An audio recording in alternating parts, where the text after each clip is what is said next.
തൃക്കരിപ്പൂർ രാമവില്യം കഴകം പെരുങ്കളിയാട്ടം ഭക്ഷണ വിതരണത്തിനായി വാഴയിലകൾ തയ്യാറായത് കുണിയനിൽ നിന്നാണ്.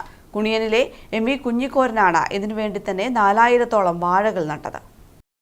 തൃക്കരിപ്പൂർ രാമവില്യം കഴകം പെരുങ്കളിയാട്ടത്തിലെ ഭക്ഷണ വിതരണത്തിനായി വിഷരഹിത വാഴയില കുണിയനിൽ നിന്നാണ് എത്തിച്ചത്. പെരുങ്കളിയാട്ട സംഘാടക സമിതി വർക്കിംഗ് ചെയർമാനും കരാറുകാരനുമായ എം.വി. കുഞ്ഞിക്കോരനാണ് കുണിയൻ മുങ്ങംപാലത്തിന് സമീപം 60 സെന്റ് സ്ഥലത്ത് 4 മാസം മുൻപ് വാഴകൃഷി ആരംഭിച്ചത്. പെരുങ്കളിയാട്ടത്തിനെത്തുന്നവർക്ക് വിഷരഹിത വാഴയിലയിൽ തന്നെ ഭക്ഷണം നൽകണമെന്ന ആഗ്രഹമാണ് സ്വന്തമായി വാഴകൃഷി ചെയ്യാൻ കുഞ്ഞിക്കോരന് പ്രേരണയായത്.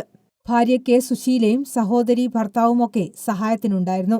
1000 സോദരി കന്നുകളാണ് ആദ്യം നട്ടിരുന്നതെങ്കിലും ഒരു കന്നിൽ നിന്ന് 3-4 വാഴകൾ ഉണ്ടായിട്ടുണ്ട്. സൗജന്യമായാണ് ക്ഷേത്രത്തിലേക്ക് വാഴയില നൽകുന്നത്. രാമവില്യം കഴകത്തിലേക്ക് 5-ാം തീയതി കളിയാട്ടം കൂടുന്നതിൻ്റെ ഭാഗമായിട്ട് എം.വി. കുഞ്ഞിക്കോരനും എൻ്റെ ഏച്ചിയും കൂടെ ആക്കിയ വാഴത്തോട്ടമാണ് ഇവിടെ കാണുന്നത്. ഒരു 2 ട്രിപ്പ് ഇല ഇതിൽ നിന്ന് മുറിച്ച് കൊണ്ടുപോയി.